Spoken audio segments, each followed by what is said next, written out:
Hello everyone, my name is Varun Raj, and today I'm going to be talking about the Châtelier's principle. More specifically, I'm going to be discussing Unit 7.9 of AP Chemistry. So what is Le Châtelier's principle? Well, Le Châtelier's principle essentially governs the idea that a system at equilibrium will want to continue staying at equilibrium even when a stress is applied. So how can we apply this to AP chemistry? Well, this can be applied as it can be utilized to predict the response of a system to various stresses such as changes in concentration, temperature, volume, and pressure.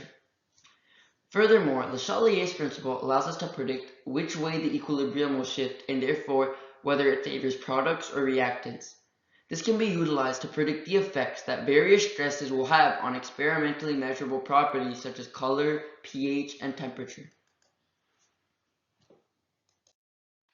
This slide depicts two different approaches to explaining what happens when additional hydrogen gas is added to the reaction between hydrogen gas and iodine gas to produce hydrogen iodide. Well, kinetics and collision theory predicts that increasing the concentration of hydrogen gas shifts the equilibrium to the right because there are more collisions between the hydrogen gas molecules and iodine gas molecule, therefore increasing the rate of the forward reaction, allowing for more products to be formed and equilibrium to be re-established. On the other hand, Le Chatelier's principle, which was proposed by a French industrial chemist called Henri Louis Le Chatelier, predicts that increasing hydrogen gas concentration will shift the equilibrium to the right. And this is because when hydrogen gas concentration is increased, the equilibrium will attempt to counter the stress by removing hydrogen gas. And how does the equilibrium remove hydrogen gas? It does so by converting it into hydrogen iodide.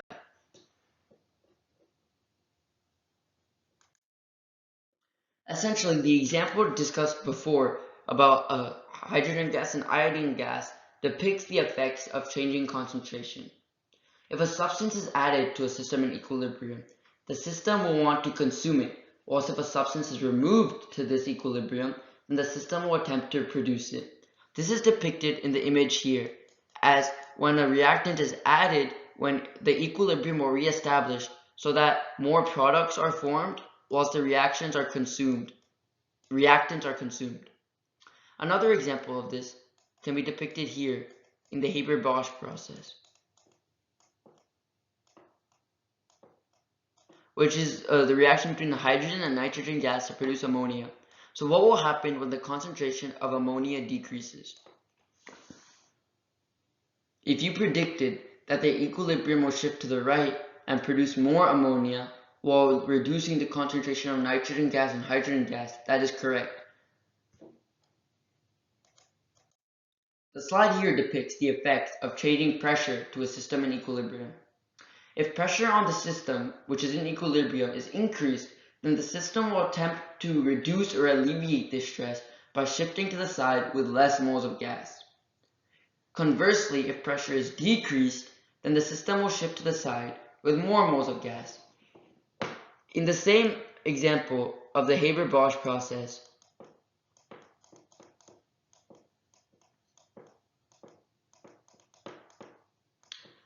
if pressure is increased, then the reaction will shift to the right as it wants to reduce the moles of gas, while if pressure is decreased, it will shift to the left in order to increase the moles of gas.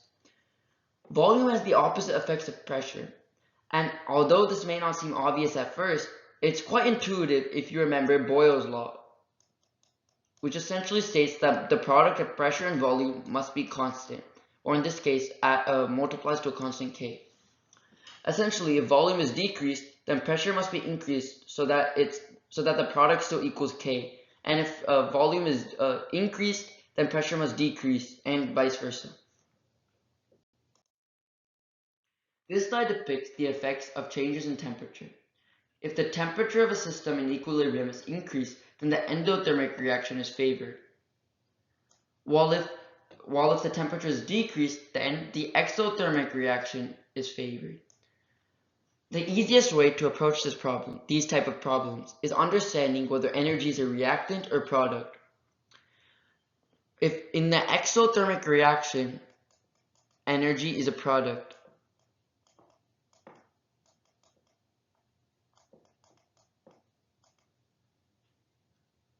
As you can see here, this is an exothermic reaction between molecules A and B to produce AB and release energy. Therefore, if we increase temperature, we're essentially increasing the quote-unquote concentration of one of the products. Therefore, the equilibrium will want to shift to the left or away from this exothermic reaction to reduce the quote-unquote concentration of this product. Therefore, favoring the reverse reaction, which is the endothermic reaction. Conversely, when we decrease temperature, we're decreasing the quote-unquote concentration of one of the products, which is energy. Therefore, the equilibrium will shift to the right, favoring the forward or exothermic reaction to produce more energy.